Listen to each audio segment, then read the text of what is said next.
So I've just finished Jenny McDonald's 21 Days to Food Freedom, and here are my thoughts.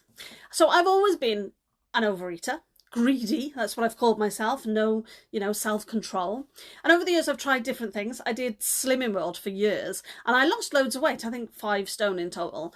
But I piled it all back on because when I stopped going, I hadn't changed my habits or dealt with what was going on in my head. I was just so focused on that, weekly weigh-in, which was always followed by a big bag of greasy fish and chips, instead of fixing my relationship with food.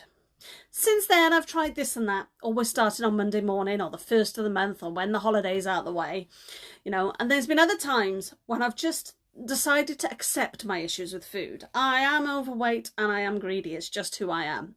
It's not so good. I came across 21 Days to Food Freedom by accident. I stumbled upon it in a very different environment where I wasn't looking for something like this. But something about it drew me in. I joined Jenny's free group first, which is amazing, by the way. You should totally join if you're not already in it. Her Monday night lives are fantastic. But when I fell down a rabbit hole of investigating 21 days, it just felt like it was really the right time for me. So I signed up. Jenny is incredibly supportive, and there were several times across the 21 days when she went above and beyond what I expected. She nurtured us as a small group, and the calls were incredibly helpful. She encouraged us to share, but she didn't push us when we felt uncomfortable. And I felt like the calls were really well spaced out because it didn't overtake my life. It wasn't too much or overwhelming, but it did bring me gently back to the fold when I needed it. And there are printables too, which I found myself referring back to often. What surprised me was how little focus there was on actual food or weight control. You go into these groups expecting them to say, eat this, don't eat that. But 21 Days to Food Freedom wasn't like that.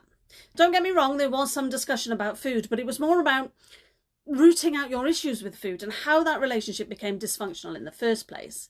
For me, that was a really emotional journey, and I know it's only just beginning. But Jenny and 21 Days has set me on that right path. Now I just have to walk it. There's no denying that there are bits I found really hard, but, if it's hard, then it's probably worth it, right? And I'm sure I'll have the odd slip up. In fact, I already have. But Jenny has given me the tools to bring myself back to that path. She's given me the map so that I can always find my way back. It's really changed the way I think about myself as much as I do about my relationship to food. I'm no longer so hard on myself, or at least not as often, try not to be. And I'm learning to take it one step at a time, one decision at a time, one bite at a time, literally. I can really recommend 21 Days to Food Freedom.